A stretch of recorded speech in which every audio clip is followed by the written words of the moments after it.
Bonjour tout le monde, je vous présente un exposé de 5 minutes, un petit peu plus je crois, sur le modèle du grand oral. Donc 5 minutes sans notes, voilà, en reprenant un petit peu les thèmes qu'on utilise en maths spécialité.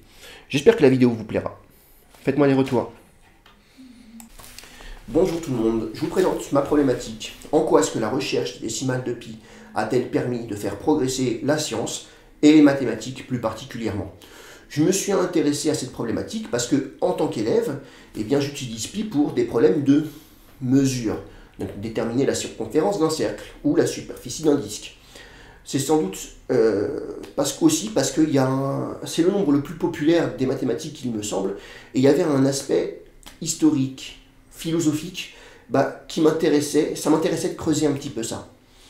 Alors, j'ai mené quelques recherches, c'est sans doute pour des problèmes artisanaux ou des problèmes de bricolage que les premiers hommes rencontrent pi pour la première fois. En moins de 1000, les Babyloniens ont l'approximation pi environ égale à 3 puissance 8e. En moins 1600, on retrouve un papyrus où il y a une explication de comment est-ce qu'on peut retrouver l'approximation de pi 16 neuvième au carré, avec un octogone régulier.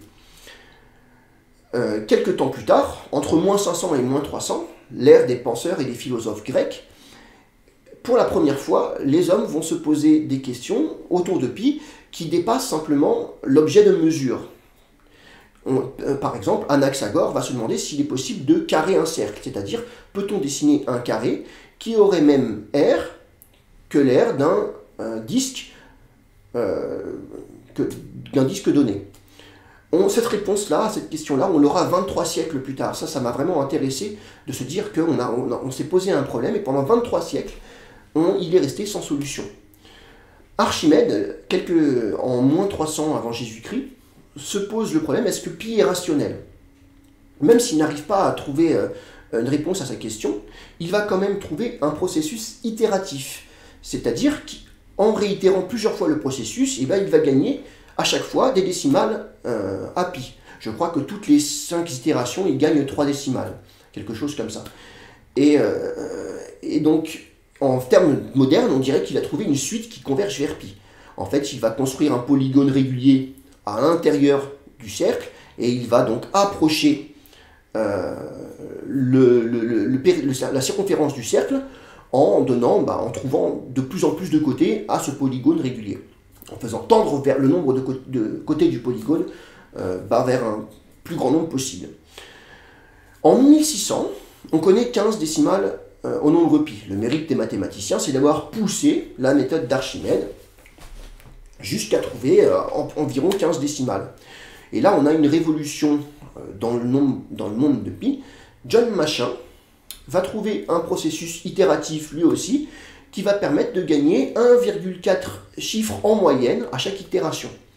Et donc, ce procédé-là, il s'est aidé d'un outil analytique, des fonctions réciproques, va permettre très rapidement aux mathématiciens de dépasser la centaine de décimales à pi. Un siècle plus tard à peu près, on découvre que pi est non rationnel et puis que finalement on ne peut pas carrer ce fameux cercle. Donc en quelques années plus tard, le mérite des mathématiciens est d'avoir poussé avec persévérance et obstination la méthode de John Machin, et puis retrouve toujours plus de décimales à pi. Et moi, ce qui m'a intéressé dans cette problématique-là, c'est que à partir de 30 décimales, sur le point de vue physique, on peut avoir des mesures très précises. Et pourtant, les mathématiciens ont continué à rechercher toujours et toujours plus de décimales.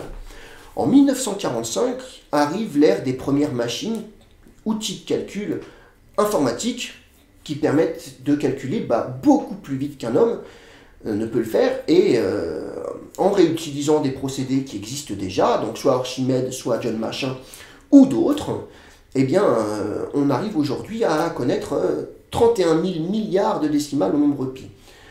Alors, quel est l'intérêt? C'est qu'en fait, pour trouver plus de décimales à pi, il faut créer améliorer les algorithmes qui existent, ou trouver de nouvelles méthodes de calcul, pourquoi pas inventer un nouvel objet mathématique qui peut-être sera utile à faire autre chose. Et c'est là l'intérêt de rechercher toujours plus de décimales au nombre pi. Je peux vous parler donc d'autres méthodes qui permettent de trouver des décimales de pi dont je n'ai pas eu le temps de parler dans ma présentation.